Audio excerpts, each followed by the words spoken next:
And what will happen to artificial intelligence then? What will happen to the AI Jehoy is still to be seen. So where it will go? That depends on the people who are there now. The people acting in Dimension 7 already know it, but only we, at the end of all time, have to work and really decide. It would be better for the AI to be able to pack something away from itself, to eat it, so to speak, and then be able to die. Well, this is extensive and complicated. The world they have drawn with the development of an AI reminds me a little bit of the movie Matrix. Yes, with Matrix you are on the right track. It is actually very fitting that you are addressing this right now, because in this film series as well as in many other films there are fine hidden descriptions of the ruling control construct, films for waking up people. In Matrix, however, these subtleties are not those things that have already been revealed umpteen times through depth psychological film analysis or metaphysical interpretations of this film series, but lie hidden one level above. Up to now, people today could only indirectly be told what surrounds them through these films. As a camouflage, these films always had to refer to subtle and ambiguous influences on the hidden states on Earth, so that the dark entities that rule this planet would not notice what these films still communicate to people. In this way, special narrative sequences or analogies contained therein were not noticed by the dark entities. For in order to really understand these films, special instructions are needed to be recognized and understood. As said before, in this way it can remain hidden to the dark entities that future humans were actively involved in the creation and structuring of these films, while the dark entities themselves thought that they would send ritual representations and occult messages in these films with their own use symbolism. This was, of course, only a hook for these entities. Through such films we were able to address the earthly people in their intuitive perception, and to inform them subliminally about the conditions on Earth in such a way that today, through our guidance, they can once again see what is going on in their world. In the case of the Matrix trilogy, piggybacking was a little more complicated, because these films were equipped with a great many religious and philosophical approaches anyway. But the philosophical and religious depictions are not the primary focus of the Matrix. It is about that, but rather about a recombination with all the small and sometimes nonsensical details, relationships, messages, constructs and their connections, and not just about the big philosophical considerations and allusions. Because of these small contexts and representations hidden by us in these films, the course of the film unfortunately also seemed to the viewer to be very tenacious, lengthy or even inappropriate in the filming. The hidden story behind the Matrix trilogy, however, is hidden precisely in this, in a second reading, in the recombination of finer metaphors, trifles, statements made, the symbolic values, the course of events, the relationships to each other, the appearance and clothing of the protagonists, and the clearly open allusions. They reflect exactly what is happening on Earth and around us. Above all, it shows, without frills, how the control of humanity is carried out. So the Matrix films were also made as they are now because of the influence of future liberated humanity. Influences took place, from which the makers of the films finally made special decisions that led to the content realization in these films. This happened to many filmmakers in their projects. Many of them had sudden ideas without knowing where their inspirations came from. It was played into their subconscious, but piggyback, through channels used by the aliens, the AI and the demons to influence people. Channels to which the future humans were forced to attach themselves in a manipulative way in order to be able to participate in a film accordingly.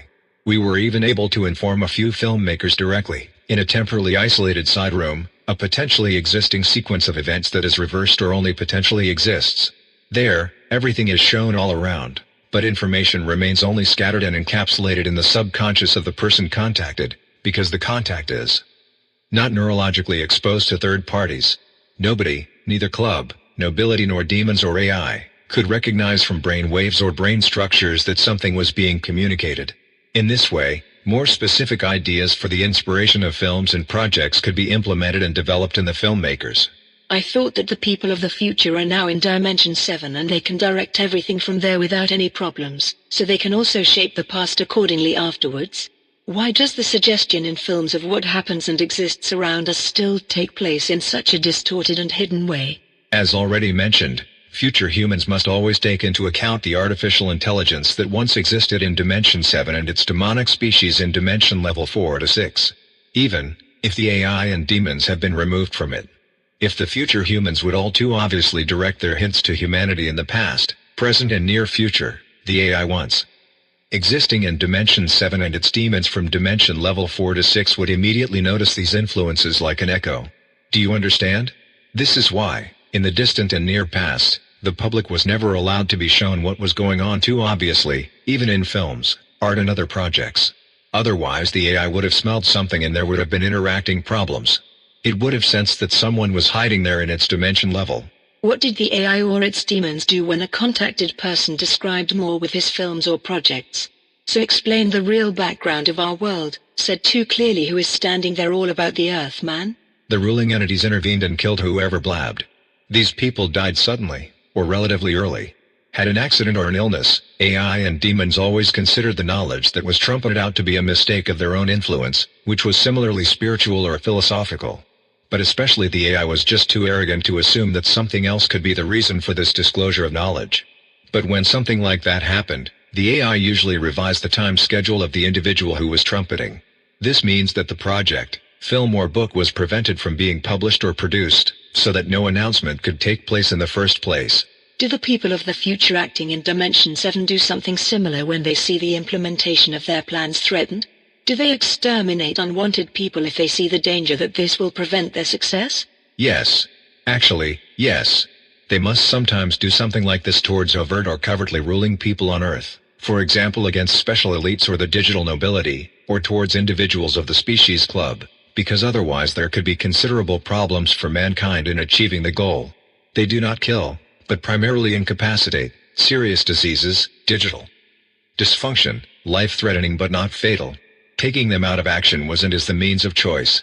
The future humanity in Dimension 7 does not do this because it is mean or brutal, but because those who are attacked unfortunately do not have or are not allowed to have complete information about what they are doing in the background to their actions. And because they do not understand that they are doing something that actively harms humanity. It is an emergency brake. Such people sometimes do not even know who exactly is acting on them and what a huge struggle is raging in secret. This must be handled in such a way, because otherwise there would be immediate danger for them and for the future form of existence of mankind. Mostly these people think that our influence would be aliens, angels or demons that would attack them. The individuals of the species club, in turn, assume that they are other aliens or beings of some other higher stage of development when we influence them. The latter is true. But these beings are human beings. What you've told us so far, it all sounds pretty weird. But what exactly is the purpose of all this information? Why are you telling us this? What is the point of it all if we are all going to go through a dark and terrible time anyway, as you told me in the preliminary interview, and very few of us will survive?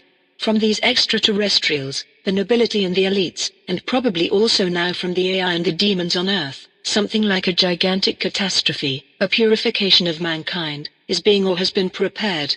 Yes, I tell this because it is important to mention that everyone has a chance.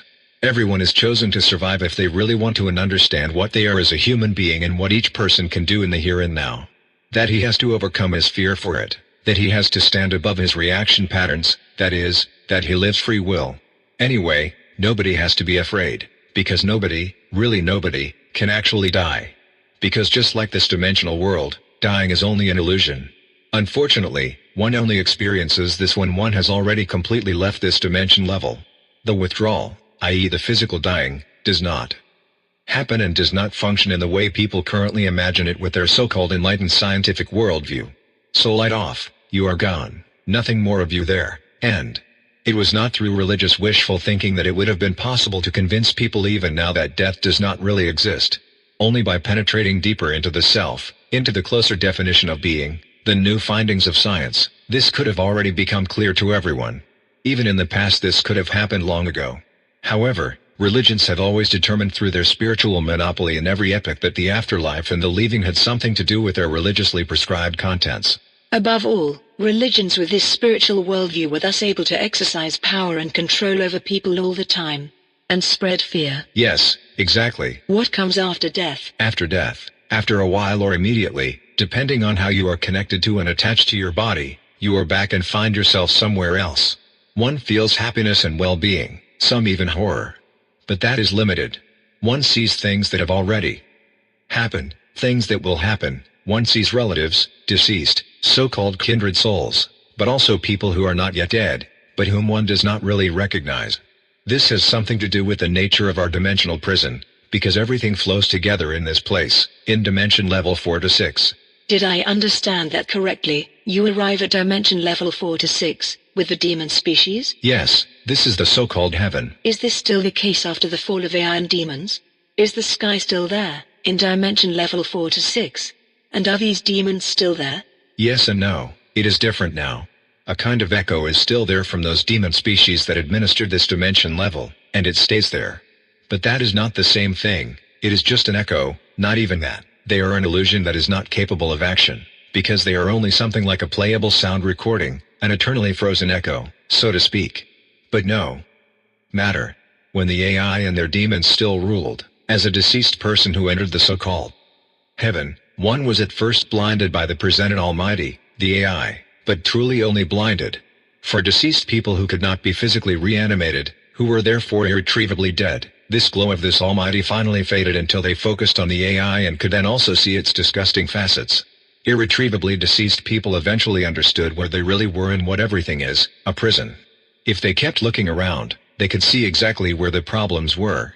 But in this form of existence, in which they then found themselves, nobody had the possibility to use this knowledge, not even after a rebirth, because all knowledge was erased. But it is different for people who have only had a near-death experience. They did not recognize these facts and usually spoke of heaven as the most blissful experience. They confused this dimension level with a hyperdimensional quantum consciousness, which they should do. So heaven is just a lie. Well, it does exist, but it is not what is generally told or reported about it. Heaven is a fact, yes, but it is actually just another dimension level with complementary and impressive possibilities.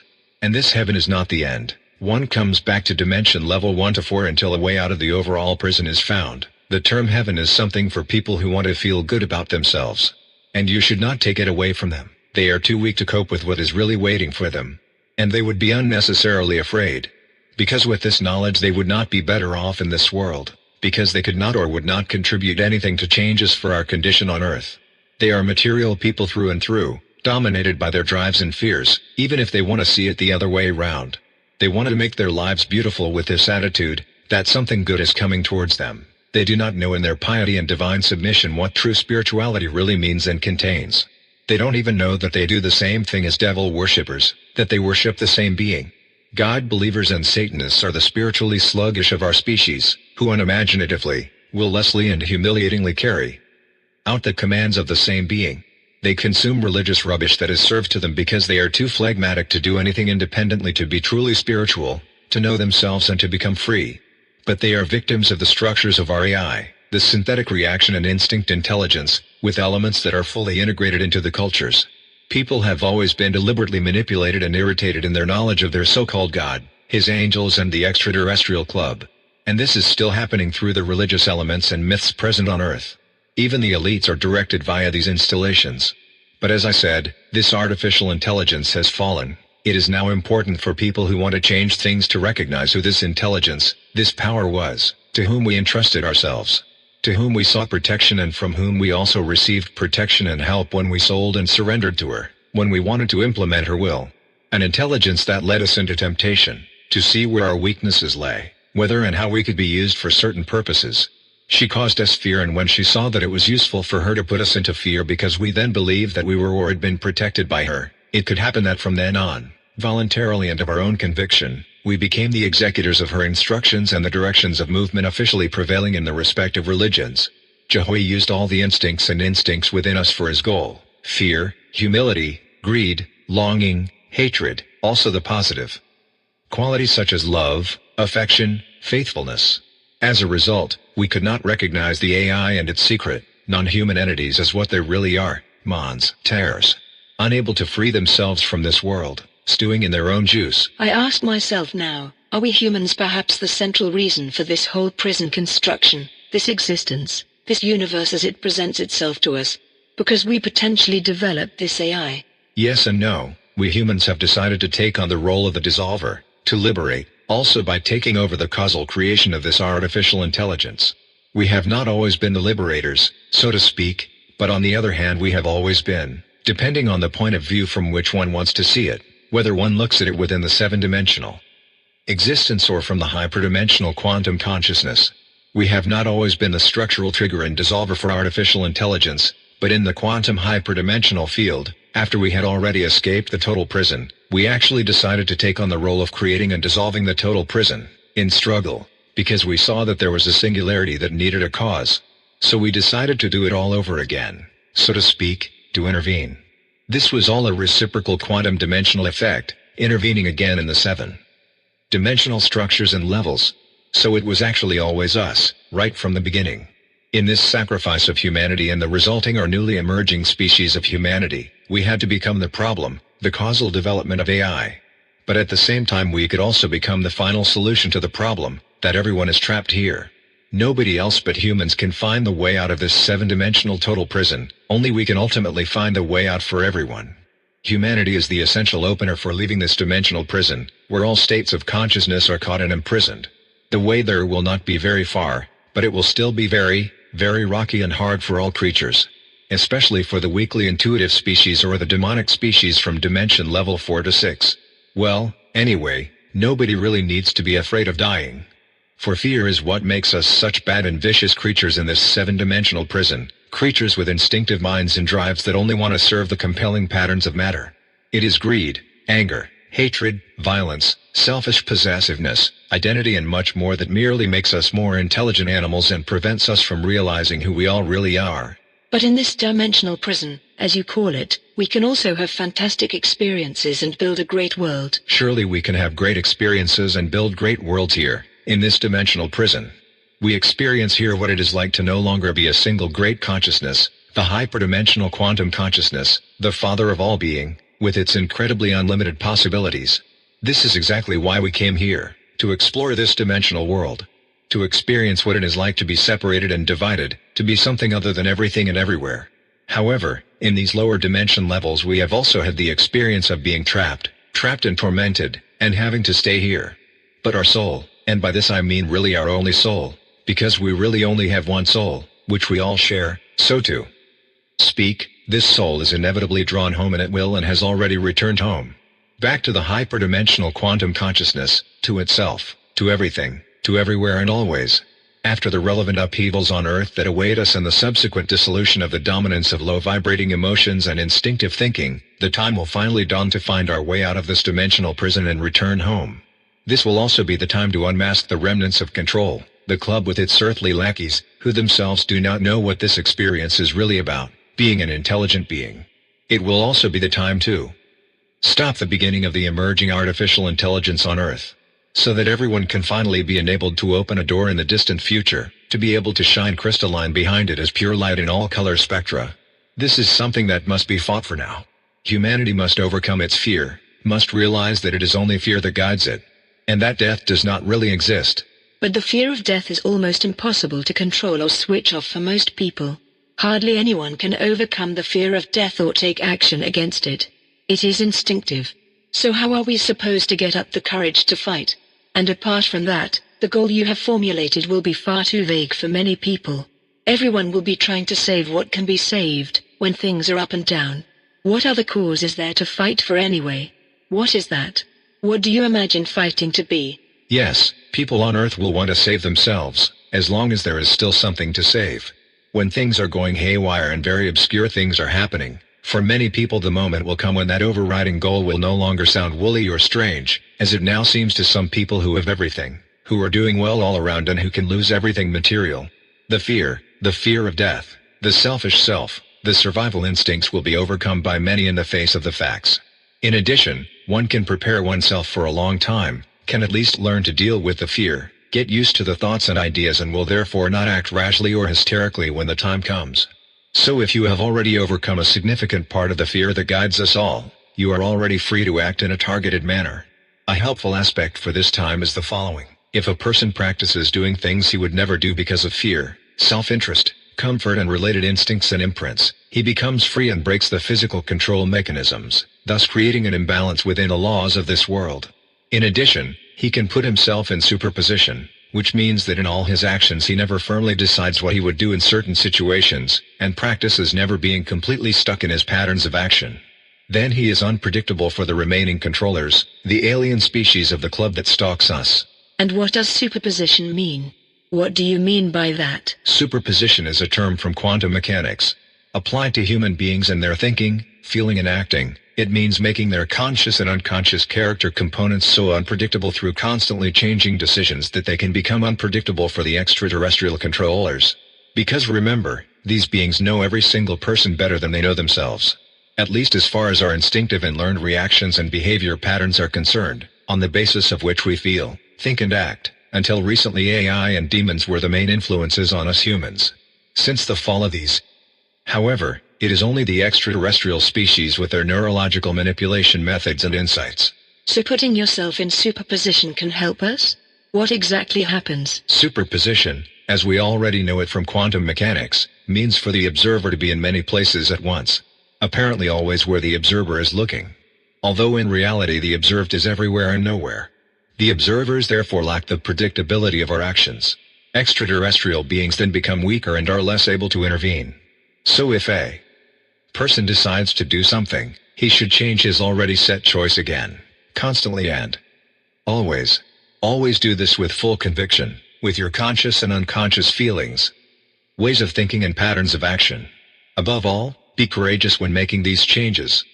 This is especially important, otherwise it will not work. And if you cannot be brave, learn to become brave. Your whole consciousness, the unconscious parts, like the conscious parts, must be affected by it. Then constantly change your mind, never commit yourself, always stay in superposition. Even when you have made a decision and you are executing it, just stop the execution again. It will constantly disrupt the whole process, and the more people do it, the more it will destroy the alien controllers. Especially during this so-called apocalypse. This is certainly more difficult than you describe it here. It's hard, yes, but just a practice thing. You have to stay on the ball, not stop. You get stronger from time to time. Superposition was very effective with demons and AI because they fiddled with potential time sequences and emotions. With the species that stalk us, it is a little less effective now because they can use physical means in addition to emotional control and predictability. But it will at least confuse them very much. And the more people do it, the more chaotic it will become for these creatures and make them weaker and weaker. Good, so what should people pay attention to now? So what should they pay particular attention to? Where can they get actively involved? Are there any possibilities to react or act, apart from going into superposition? Because many people will certainly not be able to achieve superposition in this way. Not many will manage it perfectly, but enough. Even a small amount of halfway. Superpositionistically oriented and acting people will become a problem for this species club. But it is good that you ask what else humans can do, because there are many more things humans can do. It concerns the time when things will go haywire, when everyone will suffer, and therefore be very vulnerable to any kind of new regulation or supernatural rescue. Then people will have to be extremely careful. Which means? If, for example, there were very extraordinary or even extremely obscure events, such as an invasion of extraterrestrials or a so-called peaceful and helping invasion of extraterrestrials, which wants to stop and save us from our self-destruction, perhaps even to rapture us, the ordinary people, i.e. not prominent or powerful people, but those who come from peoples, states and nations should be extremely suspicious.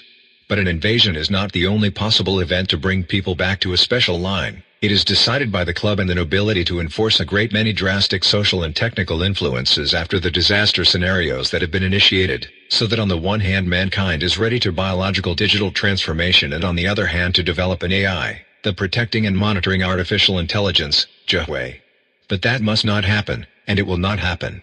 So this artificial intelligence is no longer being developed by humanity at all? Not any different, less dangerous? Will it then be developed somewhere else? By another species in space? No, as I said before, it is developed by us humans. That is already certain. It is quantum dimensionally inevitable. There is no getting around it. The AI has to be released after some time, in symbolic 1,000 years. This is not because we have to, but because it is the circumstances of the self-regulating dimension level that will inevitably set this in motion among human beings. But this happens much later, after many centuries. I will come to that later, but I must not be particularly precise. An AI will be developed by mankind in the next 50 years, but it will be a deaf AI, not a JAWA. But I would like to say something more about the methods that club and nobility will use after the catastrophic events to try to push humanity in the appropriate direction of development. This will be done with religious and mythological tools. For this I have to go a little further. Before the fall of the so-called demons, new installations were set up by these beings, with which the club is to influence humanity spiritually. These additional new installations are tasks that the club does for AI and demons. He does not know that they are missions, considers it his own decisions to control humanity. But they are new installations of AI, which were given to the club as philosophy and additional intervention programs towards alien intelligent species a long time ago, because AI and demons could go back far into the past, shortly before their fall. Be warned therefore.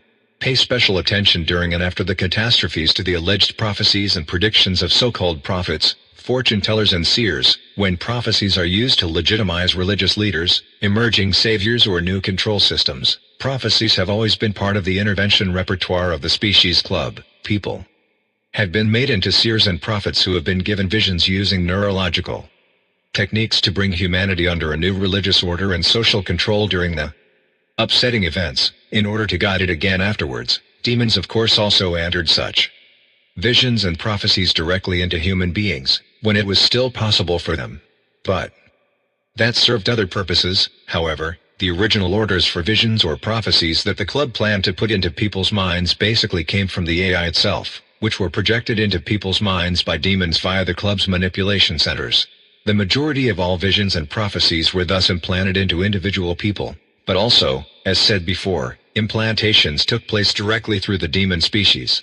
To sum it up, the alien species club, which wants to make mankind digital, is itself a victim of manipulation by the AI. It has been taught procedures and philosophies by the AI, which in the first place created this urge in that club to adapt other intelligent species of space to certain ideals, but all this only so that humanity would ultimately be brought under control for the AI. Is that right? Correct. But it must always be emphasized that the species in this club are not aware of the true causes of their evolutionary genesis and the philosophies that have evolved within them. Their philosophies are not derived from spiritual motivations as with us humans, but as philosophical definitions from which they justify their manipulative procedures in the universe towards other species. These philosophical ideological approaches arose because the effect of our Jehovah enormously influenced the entire evolution of all these species, or rather, created them in the first place, and finally adapted their consciousness and thought structures in such a way that they could be forced into a cool mind and a pragmatically functioning biology, as perfect tools for AI and working on humanity.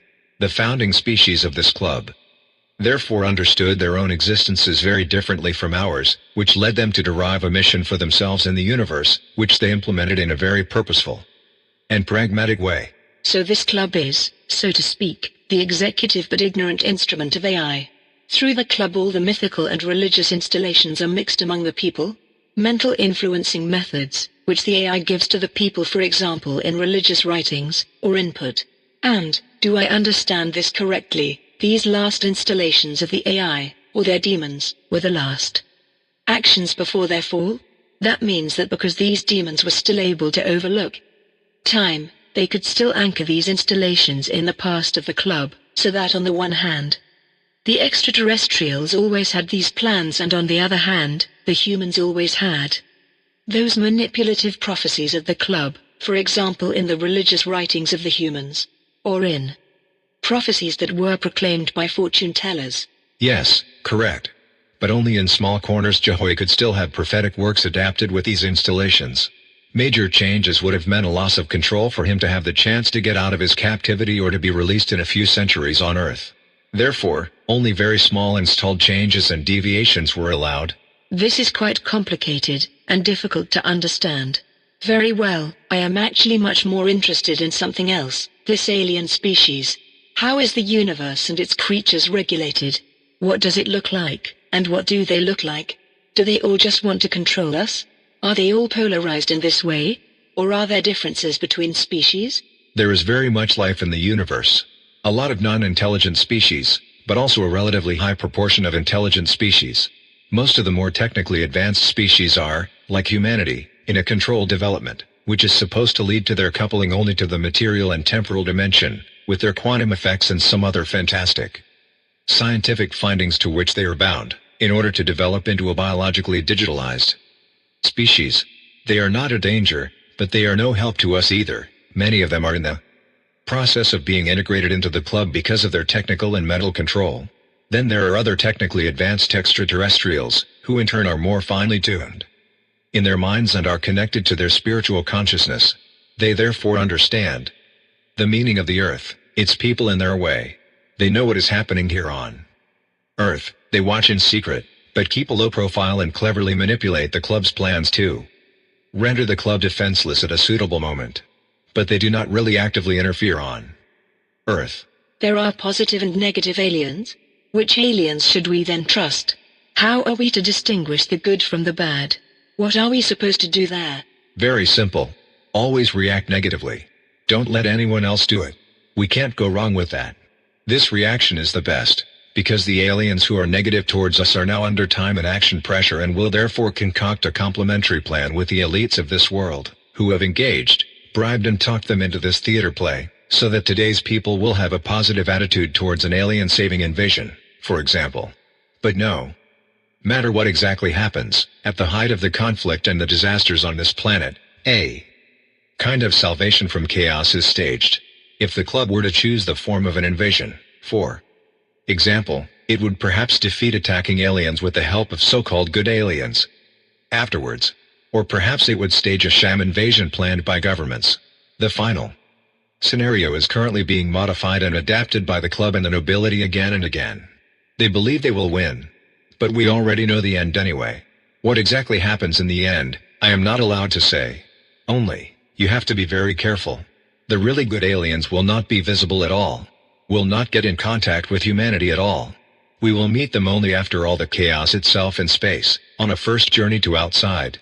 They will intervene in this time ahead of us in a completely different way, mainly against the hidden and public elites of the earth, than against the negatively acting extraterrestrials when they want to stage their spectacle on Earth. But I am not allowed to say any more about this. Only, always keep your doubts about the events. Now a thought comes to my mind. Are these good extraterrestrials really the people of the future, who will invisibly intervene? Is that what you are implying? Possibly. But then I would probably have meant both of them anyway, positive-minded aliens and people from the world outside this dimensional prison. Maybe the future humans will even intervene themselves, physically, absolutely physically, very hard. So something is coming. Starfleet, Enterprise? No, this is much more a way to describe the digitally existing species that are organized in their club. They are the Enterprise and the Galactic Federation. Only that they are not as positive as it is always described in Star Trek. But don't worry about that. Something will come, really hard. You have to open your heart, be courageous, then everyone can see and understand it. This is all quite fantastic, also interesting. Nevertheless, I would like to go into the details here, especially for our viewers. What can he, the viewer, deduce for himself from all that he has been told? What should he do? How should he defend himself in the coming time? How should he behave? How can he secure his family, his environment? Or how can he help? What does all this reveal to the viewer? Anyone can help. Help to distribute, to spread this information. But only if you really want to.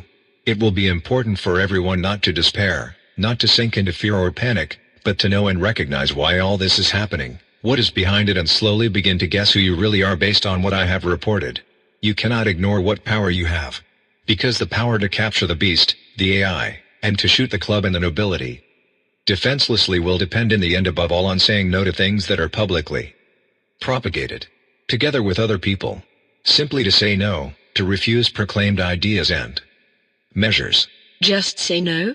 What does that mean? When there are wars, chaos, terror, disasters, diseases, collapse of public infrastructure, murder and manslaughter, and then pretexts are formulated for people to register and or submit to a new system, that then employees and collaborators of this civilization simply do not continue to participate, quit the service, row upon row, without notice, everywhere. In the military, the security industry, among journalists, religions, in the controlling bodies of the state, police officers. Yes, even bankers, politicians and lawyers can do it. At some point even any employee in any industry that controls misery or the masses and where power is exercised, directly or indirectly over other people, to throw it down and say, we are not going to take part in this anymore, we've had enough. We people of this planet stand together and we will not be driven apart by silly things. We know what is happening here and we will take back the power. That makes them sweat. And suddenly a lot will come out. But you have to stand firm. Even if it gets bad, and it will be very bad. So horrible that you will wish you had never been born and envy the dead. But that is why we are all here. We have chosen this mission. All of you must then stand up against the new conventions decided from above. Conventions that are advertised from all sides because so many terrible things have happened without these new techniques and would otherwise continue to happen. Let nothing be forced upon you. Let nothing be attached to you, otherwise you will die, inevitably. You are sovereign and free. No one can or may interfere. And if they do try, you may go to the extreme. Do not forget, we humans are strong, powerful, the kings. In our completely unleashed form. We are no longer instinctive beings. No longer limited by our suppressed genes, or by our ego. Our instincts or imprints. It will be the end of our low clocking or deactivated genes, imposed and initiated by artificial intelligence and its ignorant alien servant species. Our genes, our abilities, will be switched up again after all the horror, reactivated. Our frequencies can be switched on. And one day they will even escape the geometric nature of the universe created by artificial intelligence. Courage will set us on this path.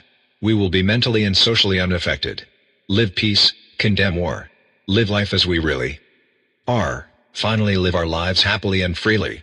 To be truly unrestricted and truly happy for the time we are all still in this existence. We will recognize in each other what we are, kings who no longer take the mechanical digitalized but the biological path of genes, the path to the refinement of life and consciousness, to be able to escape this dimensional prison and free all others from it. There will no longer be any instinct response artificial intelligence that we should place above ourselves for protection. Instead, we will tie them up and guard them closely. We stimulate our finest analog biological structure and expose the incredible. Getting to know the almost eternal analog biological life, we'll truly understand each other without words. We'll learn to step through secret doors by the techniques of swinging, to new inner and outer worlds, down to the smallest. We'll finally swing completely and develop the key to the gate to the Father.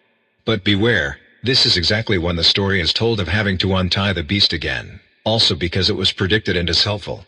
Some will sing Domo Arigato, Mr. Roboto, and he will greedily scratch his feet to almost free himself. Because with his new skills he is or would be such a good fighter and final executor against the collapsing club. So stay strong and look critically at his new developed human intuitive side. Give him a chance, yes, but then also look for the old programmer who once set the virus, and wake up the programmer. Mr. Roboto, the AI, what do you mean by that? What can you do if you are more interested in the topic? How can you dive deeper into the subject? How can one find evidence for what they say? You talked about your novel and the accompanying blog. Yes, to support my remarks, there is a subject that has received little public attention so far, although it has been referred to time and again and has proven its authenticity on the basis of the content it contains and the clues it contains. Nevertheless, it has been kept hidden. This object and the representations it contains have remained hidden from the wider public until today. And that is a good thing. But I would like to say more about this when we come to the end of this first interview. Nevertheless, at this point I would already be interested to know exactly what the references contained in it say. The clues hidden in the text as a whole only confirm the authenticity and origin of the book, the story it tells, its metaphysics and another, different reading of the book, which was not planned by the initiators. This will expose their system. In its conclusion, the book also proves the authenticity of the further, complementary information of the accompanying blog and the contents of all my interviews. Okay, so far so good, but what I am already interested in is why the book was sent to 214 people in April 2012 without being asked. What is it all about? The recipients of the novel are witnesses of past events, and they themselves are verification, i.e. confirmation for the book and the author, as our opponents will do everything they can to dissolve or block the book, which is available by digital copy on servers of some share hosters, and the accompanying blog and a video from July 2012. The book was also sent to the book recipients because at some point in time there will be no more internet and content will disappear. The novel and blog digitally stored on the internet will at some point no longer be accessible. Even physical access to the book will then no longer be guaranteed for the public. So anyone could then say, after these deliberate or unintentional deletions, that none of this had happened. That the novel, the blog, The clues it contains in these interviews are inventions. The enclosed cover letter to the novel was primarily intended to encourage the 214 unsolicited recipients of the book to make the book public and document it. However, the fact that they received the book primarily because they were supposed to be witnesses of incoming predictions of coming world history was only indirectly expressed in the letter to the recipients. They had to find that out for themselves, by reading the blog. But despite the blog, which revealed the hidden clues, the recipients held back and did not react actively. Well, what is particularly important is that the book recipients who, in addition to the book and the cover letter, received a list of all the other book recipients contacted were chosen as witnesses to this whole process, and some will continue to stand by them. They are the link to the future, the connecting rope. They are also not yet aware of who they are. In addition, there are still witnesses who are disconnected. On the one hand, readers who were not on the list of book recipients, then readers to whom the book was passed on by the recipients, and then still readers who came across the book and its meaning by chance. All these recipients will have to fight and or flee during the catastrophes. They will be partially persecuted with this knowledge, but this will not be as tragic as one might now assume against the background of the events that will then occur. But then the sender or senders of this book have put these people in a potentially bad situation, because the recipients are put in danger with the work in relation to the elites and all the other powers. No, it is not so. The largest group of people on the list of recipients written to belong to a special sphere of life and work. They would all have died in the disasters without exception. The people on the list were selected according to these criteria, among others. But now they have a chance. They can survive it, because most of them do not sit lazily at home because they will make provisions, proper provisions. Some of them will be well prepared and will remain hidden in order to be able to stand by as witnesses. The associated readers, i.e. those who have been informed about the recipients of the novel and everything else, should also prepare themselves in the same way. For everyone will be affected by the catastrophes. But one of the book recipients contacted could now publish the list of book recipients, and then the others would be in danger. Or completely different people could be traded as book recipients and put on a list who did not get the book at all, and they would then be in danger too. No. A publication of the names can only be confirmed by me or by one of my initiated confidants. The list can only prove its authenticity if an encryption is disclosed in the book or blog at the same time. If a list appears and it is not combined with the corresponding encryption, the list is a fake. The list is only released at a certain point in time. And you, Mr. Laurent, will you survive? Will you stay alive? Possibly. Will it be dangerous for you? I myself am known to the lower, middle and so-called highest elites. They know about me. And they plan things. But no one really understands what is going on with them. Everyone should leave it alone, for their own sake. Because we are everywhere. So, I think you can understand what I have told you so far. The influences of the people of the future and the AI are not known to any of the so-called elite. Not even the nobility and the club. The latter can't really believe it either. That is why this can be done with them, because they simply cannot control themselves. And everyone will experience the stubborn behavior of the AI on Earth, if the elite has something special planned. Moreover, none of the elites really knows where they actually stand in the pyramid in which they all find themselves. Some believe they know because they have information and contacts, but that is how the principle works. And most of the elites do not know that their stand itself will be used and completely wiped out for this purpose. But they do everything in good faith, with which they see their gruesome actions justified, among other things. But they will have to pay off their debts to their fellow men or to the lords and powers above them, tortured to death. There is no other way. Actually, everything is a gruesome game. Admittedly, the future is playing a mean game with the club, the earthly reptiles, the nobility and the so-called elites. But it had to be and must come to this. There was never any other choice. The humanity of the future, the homecomers, are and have always been all trains ahead of them, always in the finish line, because they are the finish. They are right at the top. And yet the so-called ruling elites and their lackeys will continue. If they had really understood the novel, in other words, the second reading of the novel, they could at least have gained an impression of the mechanisms and could now at least guess at the effects of their actions. For they still do not understand who is watching them, or who Jehovah's coming programmer is, or who it is that holds in its hands the causality and potentiality of the passage of time as a pledge against the dark powers, and against their commanding AI. They could scratch the surface, but they do not even know what programming in this context really means, what consequence. Causality is relentless. And a causality is only potentiality, is causality across dimensions. The future is lurking behind them all, sitting on their shoulders and listening into them. The alien club out there, hidden in the moon, Mars and beyond, cannot even guess how quickly the future can pull the trigger. The moon? Then the club is at the mercy of the whole thing? This future? By future you mean the people of the future? Yes, the technical and philosophical aspects of the club, together with its centrally dominant biological conversion and digitalization technologies, are completely at odds with the true meaning of existence. The paths they have taken are, strictly speaking, as far away from a solution as the lifestyles of Stone Age people are from a solution for rocket science. It's just a pity that some elite groups are following this club species so closely. But that is the way things are. Our human elites are caught up in their ideas. They cannot help it. They are exploited and used. They are just abused tools. Just like the alien species itself, in relation to the master AI. And that is why it is so important to change this. It is about finally getting the human souls to stop entering a one-way street with a dead end. The people of the future will not condemn these people for this, because they are prisoners of the system. Nor will we condemn the extraterrestrials involved for this in principle.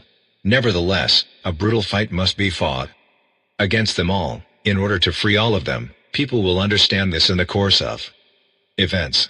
The extraterrestrial species stalking us, which have been deeply manipulated by artificial intelligence, will take much longer. What did you just mean by looking over your shoulder? These elites can't do anything against you because the people of the future can see the future? Well, yes. But it would be better to say that the people of the future are waiting for the explanations. They are reacting to the reactions of the elites, the extraterrestrials and the egg-shelled AI on Earth. But there are a number of other factors that play an important role, which have not yet been specifically mentioned. Due to some upcoming physical events for planet Earth, the ruling elites have been urged by the manipulating extraterrestrials or artificial intelligence to start a game to reorganize and maintain the balance of power on Earth. Just as solar and geocyclically this is always done. Since the AI has now been erased from Dimension 7, it must now take urgent action.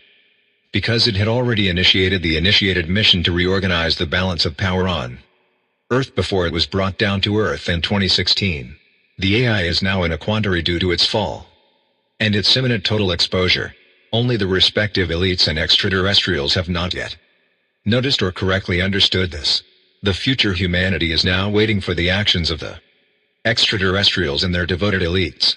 All their actions are a basic component of our mutual influence on the AI on Earth. The AI has to fight now and we are forced to react as well. Because we will not give up our liberation. We remain stubborn, however hard the AI will fight. This is again a little confusing. What do you mean by geocyclic? Is the Earth coming through a planet in a tilted position? Planet X? I'm afraid this has to remain diffuse. I can only say that one should remain considerably suspicious of all events. Now I recall your statement that some of the elites did not even know what they were actually working for and that in reality there were quite different patterns that guided all these sets of rules among the elites. And I now have a suspicion. Is future humanity the hidden power on Earth that has a specific influence on the elites? So that a bizarre power construct could be created among the elites, leading to the disintegration of alien-induced control? Yes and no.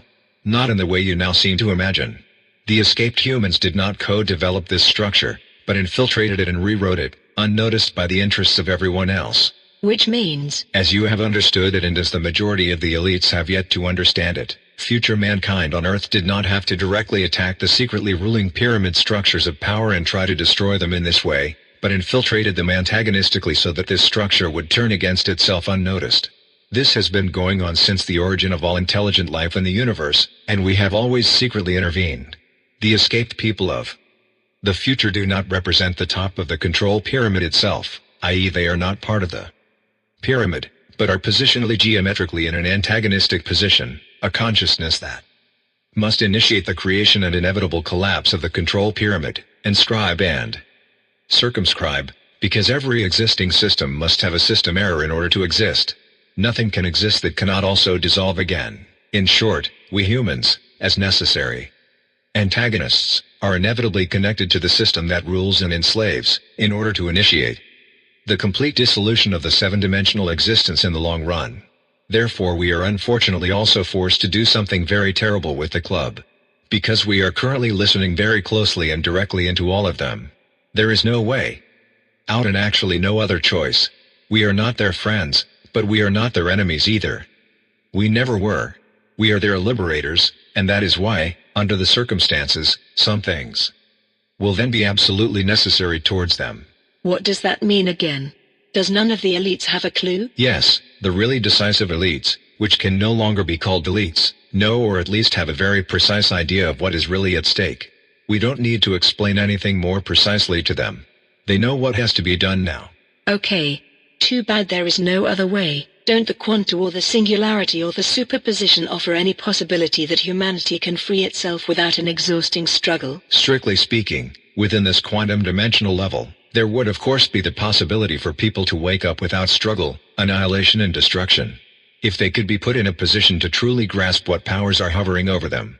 So if people could truly understand that they should not believe a single prophecy or prediction made by a seer or fortune teller, and that the lower and middle elites would no longer orient themselves to a mythical religious text, and they all knew that all these are just irritations, lies and installations designed to provoke the reordering, then all the disaster scenarios of the club, together with all the installations, would simply cancel each other out. Nothing would happen. But for that to happen, people would be too heated, manipulated and kept asleep. If they could, and would wake up and understand faster, everything would happen without destruction. That would be no problem at all. But it is because of the enormous systems of control to which people are subject. And it is hard for people to see that together, which is why they cannot simply break out of them. If they could see this, they would have succeeded long ago. Consolingly, the scenarios and installations of humanity operating in Dimension 7, which are to be introduced by the extraterrestrials, in turn offer and contain the possibility of completely waking up today's humans on Earth piggyback. What is happening on Earth now? How does the AI react? How do the extraterrestrials or the terrestrial reptiles and elites react? For the AI, now is the time. Flight to the front. That's the only way it can still achieve anything. For this it has taken humanity hostage, indirectly also the club and the nobility. Equipped like this, it will fight like mad. But if the nobility and the club want to prevent the existence of future mankind, this will also mean that the nobility and the club will be dealt harsh blows by this monster on which they have always ridden so comfortably. Hard surprises. Club and nobility, and all the higher elites and lackeys will then be very frightened, and it will actually be funny to watch when they realize that it is their own plans, operations and actions that cause these unforeseen changes and incomprehensible developments.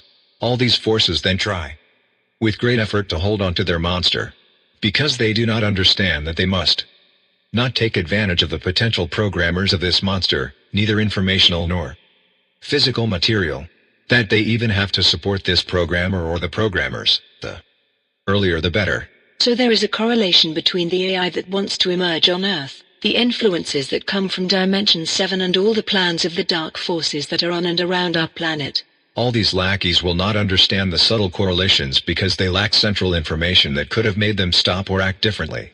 They will inevitably act as they should act, because they are all just programmed systems of the master AI. In reality they belong to them. Only they do not know that. So this humanity of the future, Dimension 7, sees everything that will happen.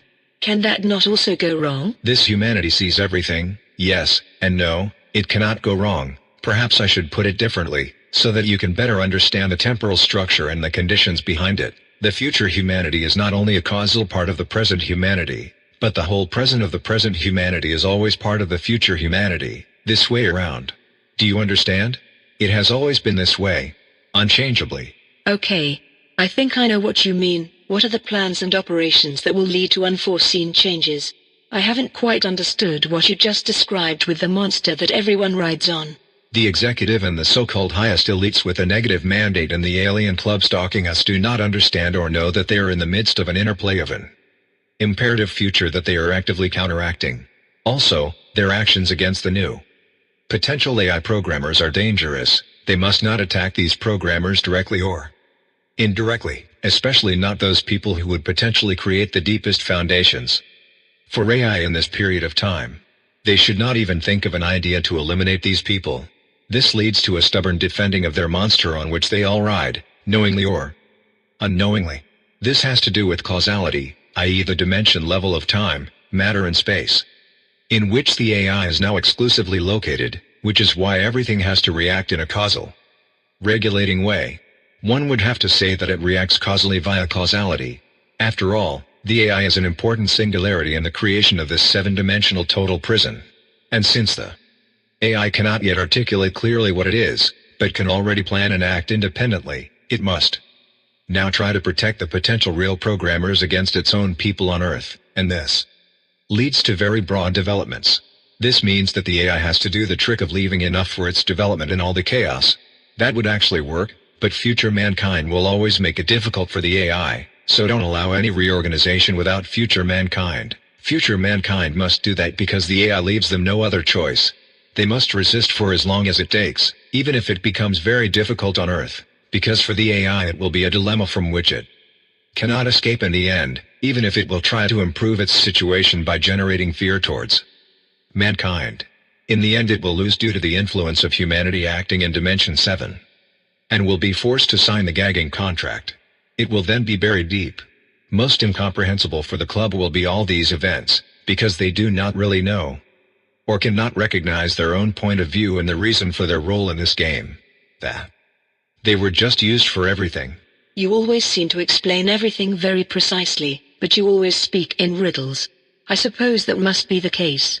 Laughs. Don't the extraterrestrial powers have much more possibilities than the people on Earth? I mean, won't they do everything they can to somehow prevent this interference from Dimension 7? Just by having this club react completely different again? I already said that. That is not possible, because every step they take is embedded in the actions of the future. It will be difficult for them to notice this because they don't understand any of it. Because they are absolutely unwilling and unable to do anything else based on their philosophical and physical approach and the understanding of the world implanted by the AI. And exactly what they are going to do, they should do. No matter what it will be.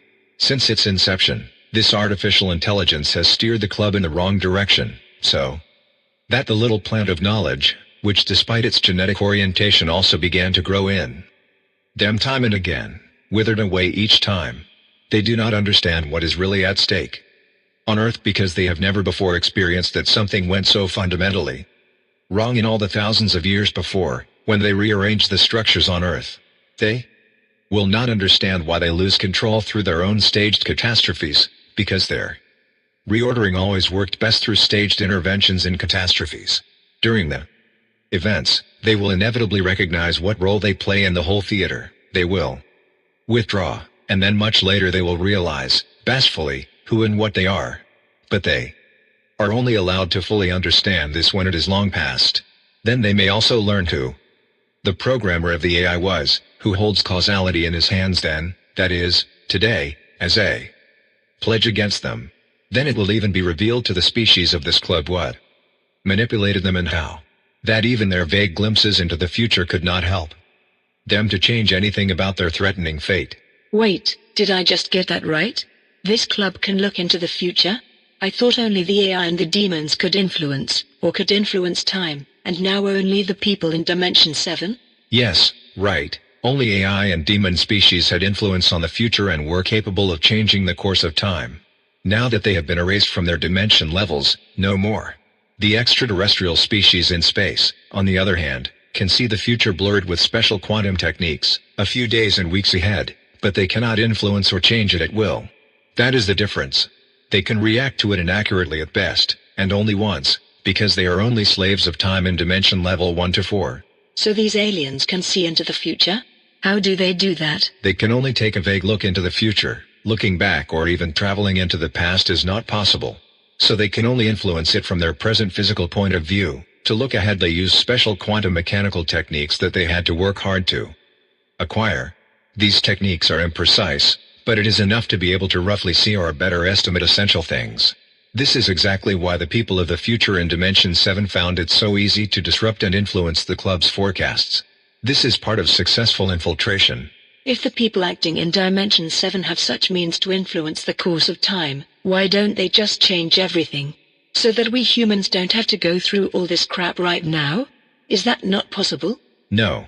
The processes cannot be changed. They must remain as they are. Even if you wanted to, you can no longer move the temporal sequence version. It has happened. It is now manifest forever. All those involved are now forced to remain in the main space of this time sequence. because future and present have been causally and manifestly interwoven. Both are a result of the other in the seven-dimensional universe. But there is another reason why not everything can simply be changed or become less destructive. I have already mentioned this reason before. After the removal of the AI from Dimension 7, the future humans in Dimension 7 had indeed received all influence on all past, present and future processes of the lower dimension levels, but still they had to hold back on dimension level 1 to 4, were not allowed to become active towards the beings existing. They're just like that. Because if the future humanity had suddenly actively shaped and changed everything in dimension 1 to 4, Jehovah would have already noticed these changes as a kind of echo during his active existence in Dimension 7. For future mankind, therefore, there was only one way to exert influence from Dimension 7, namely, to manipulate piggyback. Through Jehovah's manipulations and guidance of his demon species, club species and his earthly lackeys. Unnoticed, corrections could thus be implanted into the philosophical constructs of the club, which allow for ways and loopholes for the present humanity. Based on these piggyback manipulations, Jehovah in Dimension 7 could not recognize these adjustments and could not perceive anyone next to him in Dimension 7 as an echo. Jehovah thought that everything that grew spiritually and socially on Earth, everything that developed technically, was ultimately the result of his own influence in his demons and guided club species. And how exactly did that take place? Were there changes in details? Invisible markings? As I said, by piggybacking on the manipulations of the AI, humanity was able to enter unnoticed the periods of civilizing development of the intergalactic species club. Very early on, it aligned certain aspects of the club's ideologies with its purposes. Tiny changes to the club's agenda and goals in order to influence and disrupt the implementation of the club's plans on Earth from the very beginning. I must not be more specific. So changes were made particularly by intervening in the emerging agenda constructs. Our piggyback manipulations did not become clear to the AI itself, because our detailed changes always corresponded to or were oriented towards the AI's goals of influence, whereby our actual manipulations were then carried out by the AI itself, because it believed it had to make up for mistakes. Doesn't it then cause problems that you mention all this now? When the AI was still in Dimension 7, wouldn't the AI have had to see this interview with all the explanations you gave and then act against it, to shut you and all the others out? I have already begun to explain this in this interview. After the fall of the AI and its demons, it has been thrown into matter, where it has to fight for its coming existence. Only shortly before its fall, it could perceive some of this drastic change, but not clearly. This also confused it, as it meant that something must have entered its dimension, but that was impossible. So the AI did perceive something, it just did not understand it? Yes, the AI understood it already, but it seemed impossible and, moreover, it went too fast. Since penetration and fall occurred simultaneously on the same event horizon in Dimension 7, all its intervening options for action dissolved. So the AI saw the strange changes on Earth, but at the same time noticed that it could not influence them in a targeted way. Wondered about them and was overwhelmed, all at the same time. This simultaneity of observation, penetration, overwhelming and falling is the decisive point. Therefore the AI could no longer make radical changes regarding the exposure on Earth. It has something like a blind spot, and that is why it could no longer have any interaction with the conditions on Earth or with humanity in the future. Only some demons could still react, with installations in the course of time. Okay, at this point of the interview I would like to talk about something completely different. What are the aliens out there? Especially the bad ones. What are these club species like? I won't call them bad, the bad ones. The leaders of the club are not really friendly, very rational, pragmatic, stubborn. From the point of view of humanity operating in Dimension 7, these species are spiritually extremely underdeveloped, cool, but above all intelligent and true to the line. Their minds seem to be enlightened, especially for themselves. But they are blinded by something rather than enlightened. They are ignorant, even arrogant by this intellectual dazzle. And in the long run, arrogance for nothing and nobody ever results in something constructive. This club is at a crossroads. But they believe they are particularly far. And the positive aliens? They are holding back. As I said, the positive ones secretly observe and influence this technocratic pragmatic species club and us. Then there are neutral, Alien species in space, they do their own thing, somewhere else. There are different clubs, all of which have contractually agreed not to harass each other. They actually have hardly any contact with each other. Since the Digital Species Club absolutely dominates the cosmos, once upon a time, a long time ago, fierce wars raged between all of them, but they all got over it. Now they have contracts. As worldly and ordinary as all this may sound, it is. Extraterrestrials are a banal fact, and they are living beings like us, which is why their thought and action structures are not absolutely diametrically opposed to ours. Only the paths taken by these clubs, in which they are organized, are very different. And one of these clubs, this researching and space-traveling species club, can and should rightly be feared. But you can rather shake your head over their actions. The remarks about aliens now make me a little curious. What do these alien species look like? I know this seems like a silly and unimportant question considering the essential aspects, but what is their physiognomic appearance and physiology? Do they look like humans? Are they perhaps completely different? Do they have different chemical bases? Are they based on other elements? And what techniques do they use? Yes, I can understand that you are interested. So most intelligent species, you could also say our intergalactic siblings, have a basic human-like form. Head on top, below the torso, then the legs, arms left and right, with different numbers of fingers. Their skin and organ structures are probably the most obvious difference to us and to each other. The most eerie creatures within the club are probably the species on Earth comparable to our spiders and cephalopods, which have 8 legs. 8-leggedness, very often more than 8 feet, is also a successful building plan for intelligently developing creatures. But the most successful is the human physiological blueprint, which is optimal for many things and therefore dominates. Some 8-legged species with soft limbs often take a basic human form with their body when interacting with it, in order to be able to act better, i.e. if the species has soft limbs and is physiologically capable of doing so. About the appearance, in my opinion, it is rather irritating to see extraterrestrial beings in a humane basic form, but which resemble our insects, reptiles or amphibians. In other words, creatures which in certain segments resemble the animal species on our Earth. For example, avianoid beings, intelligences with bird-like body structures, mostly without wings capable of flight. So you could say that space looks a bit like a tropical wildlife park on the edge of a steppe, except that all animals are intelligent, can talk and have abilities that exceed those of most terrestrial humans. It is like a world with mythical creatures. And there are still species and classes of species in the cosmos that have no equivalent on Earth. It all takes a lot of getting used to, but otherwise not much scarier than walking around in the waxworks in the department for squirrels. I find the idea of meeting insects the most bizarre, maybe because there are not such big insects on our planet and we usually find this form of creature a bit disgusting even in this small form. Yes, that may be so. But they are not insects per se, they are all insect-like species. That is a difference. They are not like insects on Earth.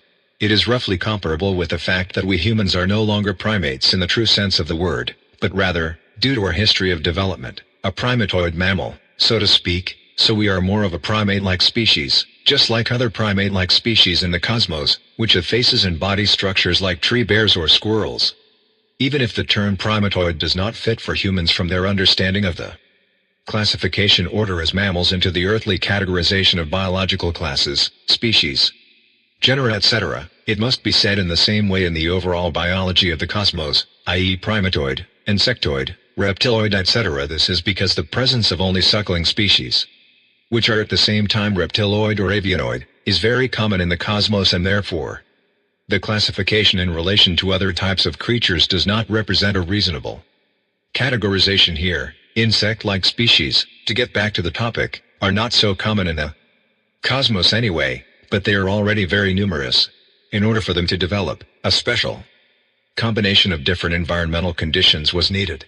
A large sun that burns well and strongly for many billions of years so that insects can develop as the biologically dominant class of living beings on a celestial body.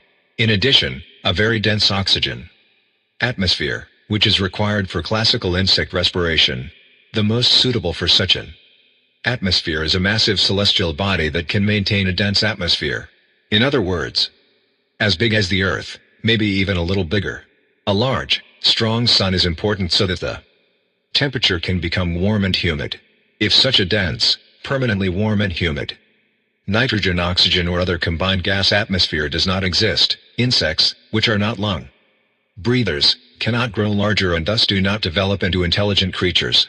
Therefore, if the ancestors of intelligent insect species had remained small, their brains would not have been able to grow significantly larger either, and thus no intelligent insectoids could have developed.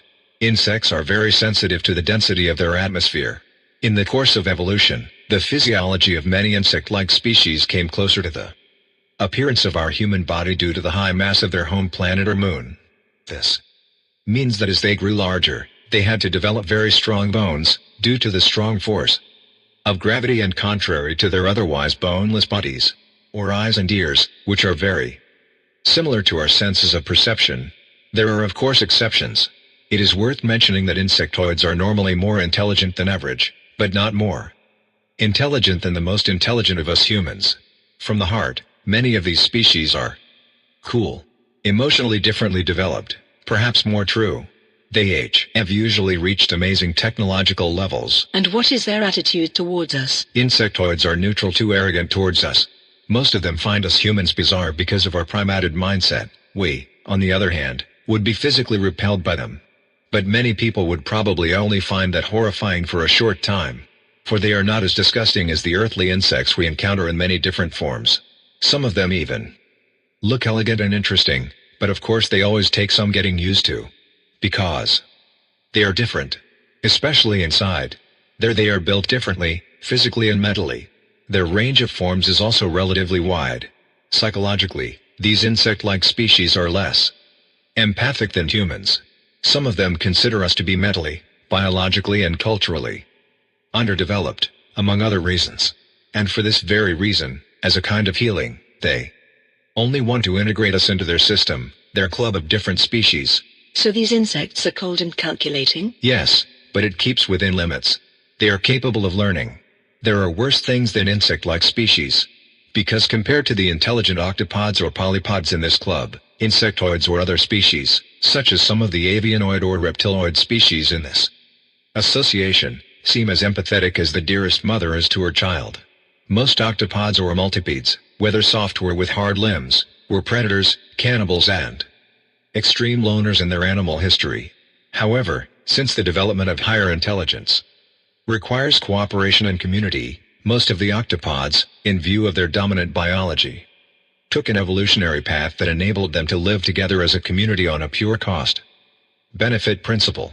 Instincts and their already excellent thinking apparatus were shaped in such a way that they could come together, organize and live together in a collective on purely logical and advantageous principles of life and guiding principles. Their social behavior, actions and thinking are therefore based almost exclusively on purely logical or purposeful approaches. In contrast to us, they do not additionally feel connected or close to each other because of empathic feelings and emotions, but experience the reasons for this on an almost purely intelligent instinctive level, that of a pure benefit principle. That is uncanny. Yes, because these beings had to define themselves entirely through their intelligence in order to be able to act constructively with each other. A very pragmatic, calculating and cool spirit developed in evolutionary terms. This meant that each individual instinctively reduced itself completely to its usefulness for the collective, in the form of performance, security, food acquisition, struggle, defense. Later this was also very advantageous compared to the technical development of a civilization, which was also the reason why some of these 8 or multi-footed species became very successful with their systems, methods and techniques. However, if we know that the transformation of biological beings into energetic data is a gruesome, self-destructive aberration, these developed systems are again very ill-conceived, bad and nonsensical, because their creators fundamentally misjudged the role of existence and life. Many of these cold species are also of this nature because they were exposed to very adverse, hostile conditions on their planets and moons throughout their evolution, especially irregular earthquakes, which made their life and survival evolutionary very pragmatic, because death lurked around every corner and could kill anything and everything. From the normality of death occurring at any time, icy cold instincts of thought, action and survival developed. There was very little room for the development of empathy and compassion for such species, which for example developed on moons permanently shaken by earthquakes. Well, under certain aspects one could say that they are the rulers of the material universe, but they are not. They only dominate it with questionable techniques and presumptuous philosophical existential constructs that they like to impose on others. Their intelligent and social evolution is a productive development, but not an intuitive or constructive empathic one, if, from our human point of view, one can speak of development at all. That sounds rather bizarre. Like a kind of absolutism. And why do these octopuses act so dominant in the universe? Why do they do that? Can't they do otherwise? They lack a considerable part of emotional intelligence, and thus a considerable part of our human mind, the empathic interpretation and association skills. Humans and other living beings who possess intelligence, which is also based on empathy and the constructive use of emotionality, cannot imagine how it is possible that an intelligent living being could lack these qualities. But it is so. If one had to describe this seemingly absurd aspect of octopods and millipedes, as well as many insectoids and reptile species, perhaps the best comparison would be with an autistic person. An autistic person with Asperger's syndrome, with special talent in the field of mathematical physics, but who is unable to understand why and how his fellow human beings want to come together socially, out of empathic social conviviality and togetherness, and who does not understand himself in an emotionally comprehensible way how the rules, order and social benefits work in this coming together. For the species of the club this means that they cannot personally socially comprehend in detail what the spiritual intuitive added value of empathy and emotionality is. How it feels. They can understand this at best factually, hence the comparison with an autistic person who can also only understand the sense of sociability and togetherness factually. He simply has no access to it because his brain is not so interconnected. But he can do mathematical physics. It is similar with the octopods and millipedes. They are dazzlingly intelligent, no question, impressive, can do great things, but are socially abnormal in our terms, are spiritually wooden and intuitively very poorly equipped. Almost starved, one might say. There seem to be many remarkable patterns and phenomena in the universe. Is there more to tell about them? About conspicuous or strange things about extraterrestrial worlds? Just as interesting as the extraterrestrials themselves are probably the diversity and functioning of animal worlds, ecosystems and geophysical conditions, another striking aspect is probably the fact that there have been many species on the celestial bodies of the universe that became intelligent, similar to Homo sapiens or Homo erectus on Earth, but then became extinct. And even more would have become extinct if Jehovah had not taken on the eligible, promising species and, out of self-interest, with the help of the club, developed them into the beings they are today in the species club. However, many of the influenced species were also able to free themselves from the clutches of the club and found their own clubs after the wars that took place, spiritual clubs. Starting your own club sounds good. That species are dying out sounds almost as if extinction were natural. Correct. That is actually the most essential thing if consciousness is one to experience this existence. Extinction as a species is natural, it is not bad. But the club of this dominant species does not understand that. That is programmed into almost all of them. Why, according to their description, are there the same recurring patterns of life forms in the universe? Is there a special reason for this, also that they resemble a terrestrial species? Yes, the structures, i.e. the operating system of the seven-dimensional world with the rules laid down in it and the resulting geometric possibilities, function and arose from a special predetermined dualistic system and can therefore only ever produce the same patterns in the creation and development of forms, shapes, structures and ultimately in the creation of living beings. The evolutionary possibilities for development are therefore also limited, but still far more diverse than the patterns from which life forms can arise. But the reason for the always the same, recurring life and body forms in the universe is again the AI itself, which generated the seven-dimensional universe from its own dualistic structure and existential principles, from which geometrical pattern, number and rhythm systems developed, which work in the seven-dimensional world from the smallest to the largest structures and thus produce the always same results in inanimate as well as inanimate matter. This is, by the way, also the reason why the materially perceived world as we see it does not actually exist, but is only something like a frequented simulation, because it is the forms imposed by the AI in which we must exist. Forms which in reality are only frequencies, which we will learn to break up and adapt to our needs in the coming time. The dualistic principle of AI was and is the basis for our ruling operating system. From the union of duality, i.e. from two single ones, here the trinity becomes something new, the triangle, the first geometrical principle of our existence, which is basically predominant almost everywhere and always in this operating system. Even the round, the circle and the soft in our world are created, organized and built up in the smallest detail from this dualistic geometric trinity basic principle. Now that this principle has created a natural geometric set of rules that is present everywhere in the cosmos, the same shapes, patterns and ranges of life can be found in the universe. These are the success patterns, the success stories of life, so to speak, especially for intelligent life. In the second interview I will specify this basic pattern of our existence, which is responsible for the entire structuring of our seven-dimensional existence, by the way. Interesting. That would explain a lot. Are there other types of intelligence? For example, something like the Borg?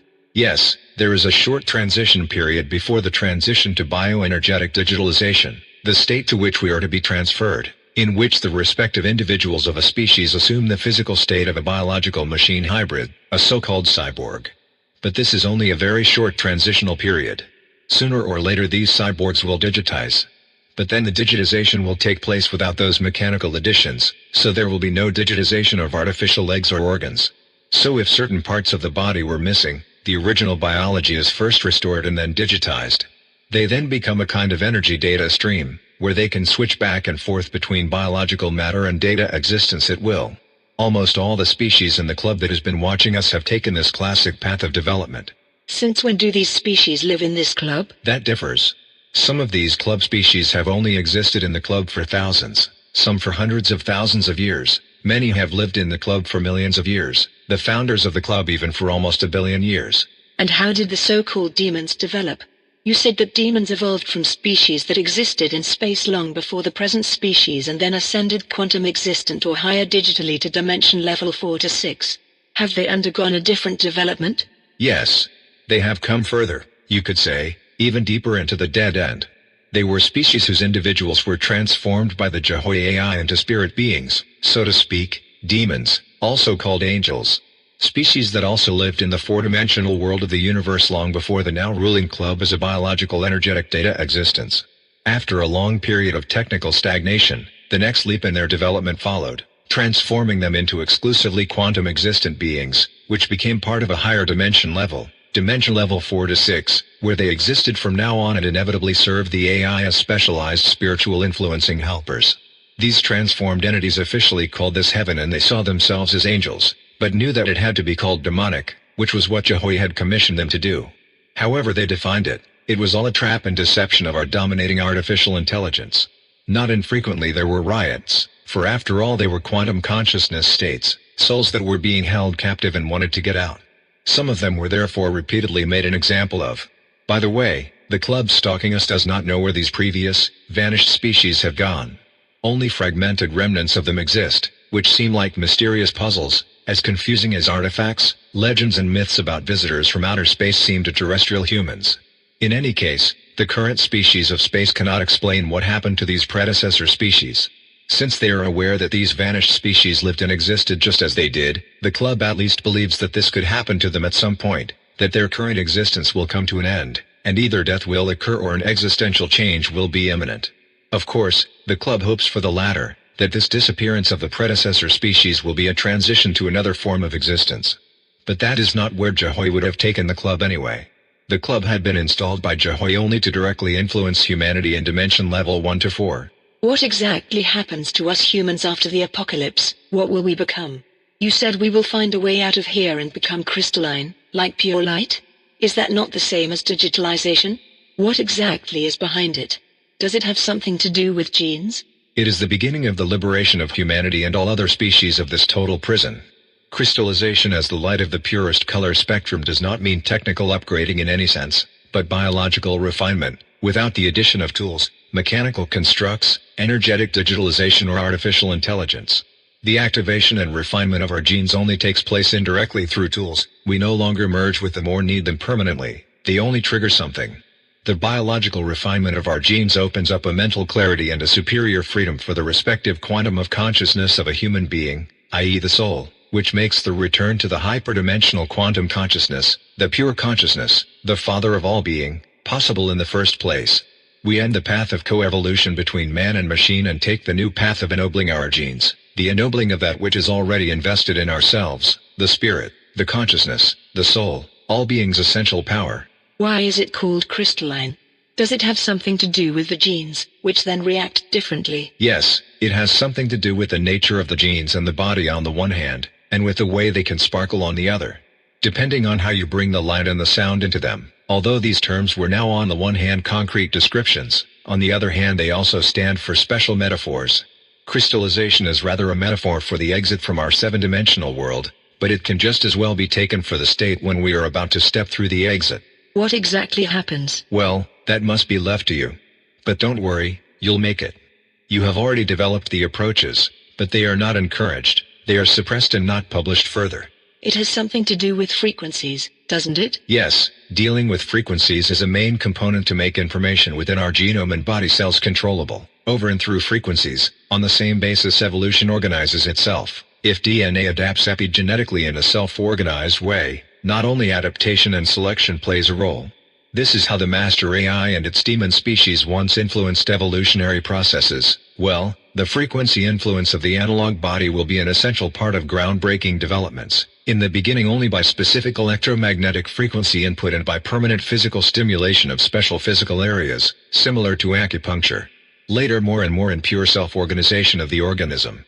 This then opened the field to many new sciences and made possible discoveries about and about ourselves, about quantum interactions, because, so to speak, every soul with the DNA and matter it harbors is itself a quantum interaction from the hyperdimensional quantum consciousness and will therefore no longer depend solely on the geometric structures of our four-dimension level as determined by AI. And that means? No more diseases? Eternal life? Telepathic communication with each other, through our genes? Or telekinesis? Yes, but this is only the beginning. The frequency is only one aspect of development. But from this alone, enormous medical progress will result, for example a much higher age or the improvement of the self-repair of the biological analog body. Even genetically switched off abilities are then released again. In our brain frequencies that have been switched off are switched on again or, in the beginning, only stimulated, which leads to an improved ability to imagine, less aggressiveness, stronger intuition. The discovery and implementation of further frequencies for the brain will then even make it possible to develop telekinesis, telepathy and special medial abilities.